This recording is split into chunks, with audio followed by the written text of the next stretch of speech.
Just something about the music we get to sing at Easter.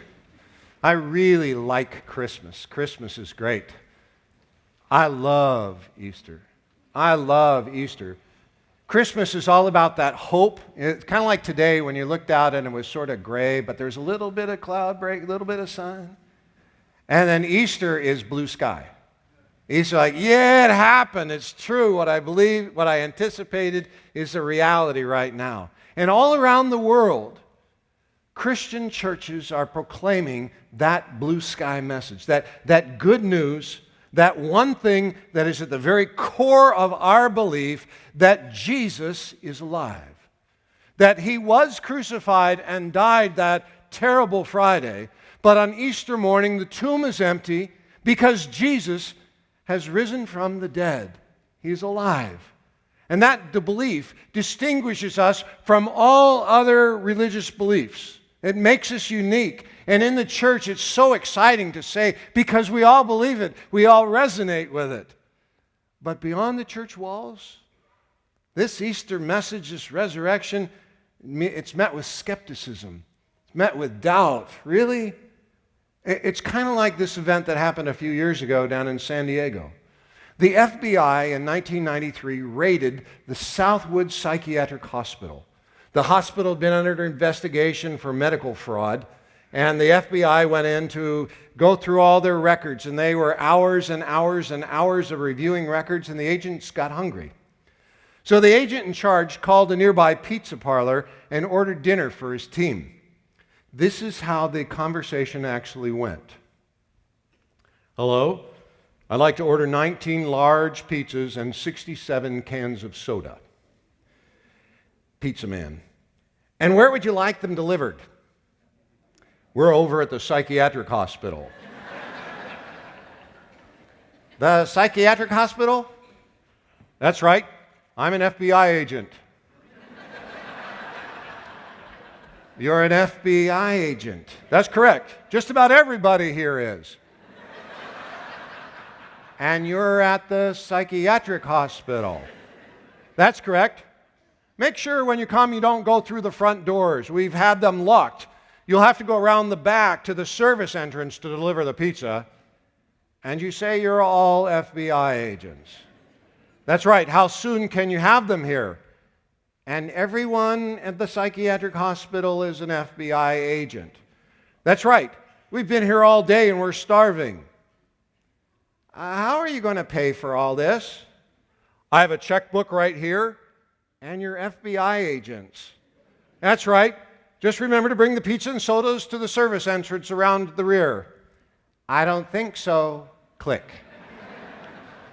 Do you blame the guy? I mean, what would you believe? The truth is, when we talk about the resurrection, that's often how it comes across in the world, just that outrageous. In fact, it was how it was received that very first Easter. It was outrageous. We even have a story today about a disciple named Thomas who had a nickname, but he gets a new nickname, right? Doubting Thomas, because he couldn't believe it. He couldn't buy it. And a closer look at the text about Easter morning reveals a whole lot of doubt going on. And maybe that's where you are today, skeptical of what others would call the good news. You don't know. And that's okay. I want to tell you, it's okay to be in that place. I think that's what God had in mind when he did such an outrageous thing on Easter morning, that we would be challenged by all our preconceptions and have to deal with our doubt and skepticism. It allows us to doubt, but that doubt should not be where we stay. It should make us refuse to just be in our doubt. Instead of defining us, healthy doubt, probing serious questions, should motivate us to discover what is true beyond what we comprehend. And that is Easter's goal. The Bible accounts of the first Easter actually expand the whole day of Easter. While there was the early morning discovery that the tomb was empty, there's this other Easter gathering in the evening, which Greg read about for us in John 21. In that day's 4 different encounters with this incredible reality of resurrection on Easter, each one depicts different ways that the people of God responded each with their own level of disbelief about the event. Now, none of these are normative experiences, but each expresses an honest level of skepticism about what had really taken place. And I think that is a key to understanding the integrity of the text. Rather than it being suddenly all the women and men said, "Hooray, he's alive, he's alive," they were confused. They were perplexed. They were hurt. They were skeptical. They needed to be convinced. And that's an honest response to resurrection. Now, there's no description of the actual resurrection event. No one saw what happened the moment Jesus was raised from the dead. The Bible accounts all report about people's experience afterwards. In John's gospel, he says on that first morning, Jesus' friends, John and Peter, were summoned to go urgently to the tomb by Mary Magdalene. She was another follower of Jesus. She'd gone out first early in the morning and found that the stone that had sealed the tomb closed had been removed and the tomb was open. She didn't go in, she just ran. And when her friends came to help, they found an open tomb and only grave clothes. No body. What happened? Well, Peter, it seems, knows that something happened, but he's not clear just what it was or what had been done. We're told that John believed, but we don't know what he believed. We just know that it wasn't completely clear to him at that time either. What he discovered in the tomb led him to believe that something phenomenal had happened to Jesus, but still he had questions. Maybe you're like that today. Maybe you've heard the Easter story many times over. Maybe you say, "Oh, that's nice, but I'm not so sure.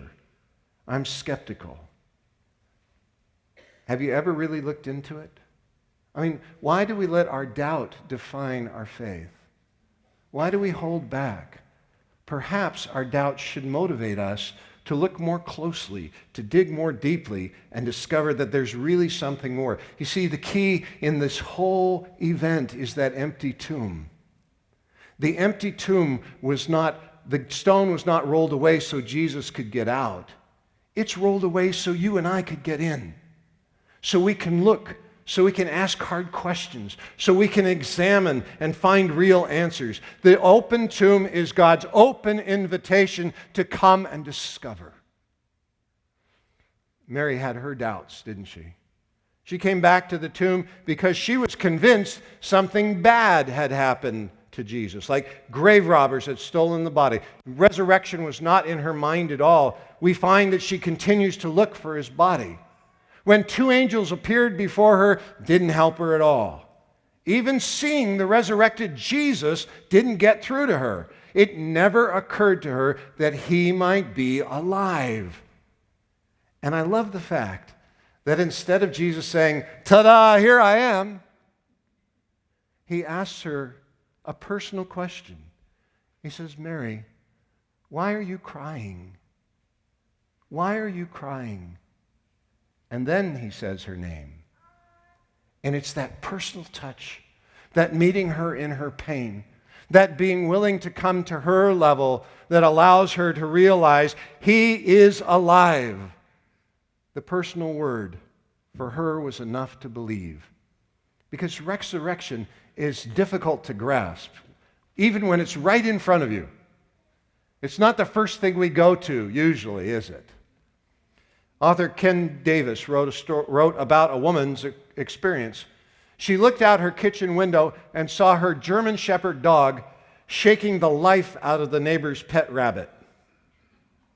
Now, her family didn't get along well with the neighbors, so this was going to be disaster.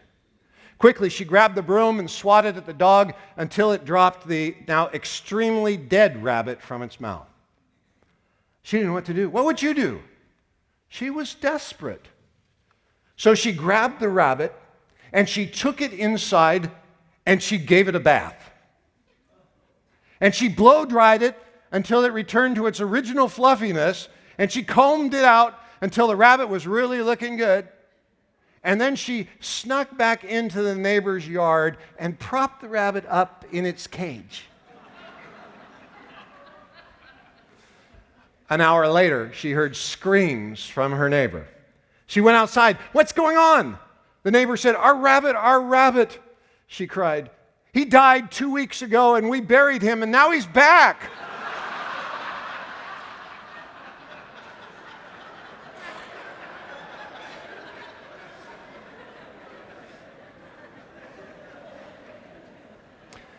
Now everyone knows dead rabbits tend to stay dead, right?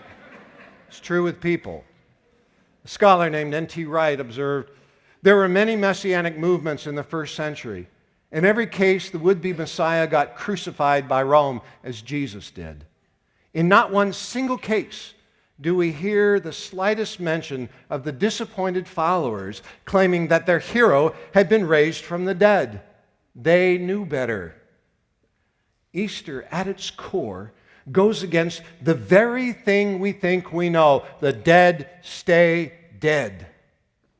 It's one of the two main reasons that people don't believe in the resurrection. It's so unusual.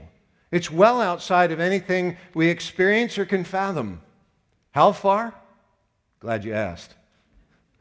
A doctor did a study on what it would mean for the miracle of resurrection to take place from a medical perspective. And he noted that the body contains trillions, maybe even 100 trillion cells. And every one carries out thousands of different chemical reactions. How they talk to one another is a mystery to science. But for our bodily resurrection to happen, he said it would require this, quote, some phenomenal power to energize life into all the individual cells, but in such a way that each of the specialized cells, like nerve cells or heart cells or bone cells or blood cells, could resume their unique functions. But it's not just power. It requires a complete and unimaginable knowledge for all that to begin anew.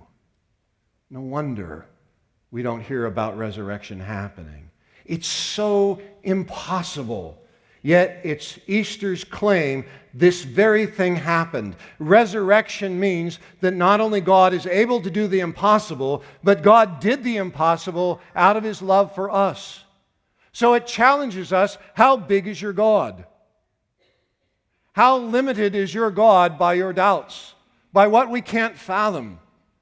Is God able to do more than we can imagine? Resurrection said God is able to do more than we can imagine. And He also cares more than we can fathom for us. And the disciples were struggling with that at that point, that Easter night. Remember, they had locked themselves in a room out of fear, out of uncertainty about what the future held. Mary's story and the findings of Peter and John had not convinced them. Their fear was greater than their belief. Then Jesus appeared right in their midst. Somehow, Jesus joined them in that high security bunker of fear and confusion. I find Jesus still does that in my life. When I'm afraid, when I'm confused, when I don't understand, and I have built all those great thick walls to keep everybody out, somehow He finds a way in. He finds a way into me to love me. He showed His love to His followers. And that's exactly what they needed. They needed some solid proof that Jesus cared. So He showed up, He showed Himself, and we're told fear became joy. What do you need in your secure place? They saw Him with their own eyes, but they also received something more inside. Did you see? Jesus gave them His peace. Jesus had promised them peace before His arrest and crucifixion. He said, I have told you these things so that in me you may have peace. In this world you will have trouble, but take heart, I have overcome the world. Well, the events of the past weekend didn't seem like Jesus had overcome anything. In fact, just the opposite had taken place. And now, among them, they knew it was different. His greeting, "Peace be with you," wasn't just a polite religious saying. It actually changed them. His peace clearly wasn't a promise that no religious leader would chase them anymore. There'd be no conflict in their lives. We find them in the same room 8 days later. Almost all the disciples were killed for their belief in the resurrection.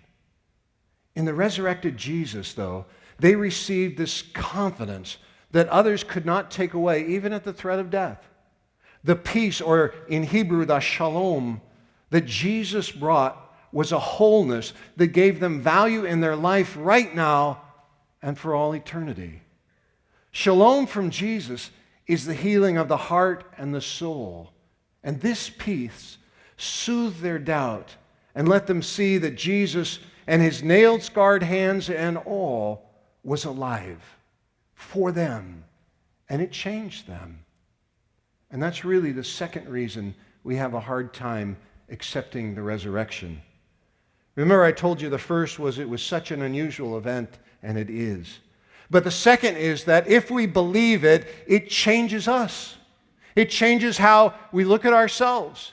It changes how we view the world. It changes how we understand God. It changes how we respond to one another. It's not just accepting a historic fact, it's accepting an eternal reality. God loves you. His power is personal for you, and nothing in all creation can stop it. Easter reveals that the God who loves us like no one has ever loved us. And the God who loves the world around us has done so with more power than we even knew existed.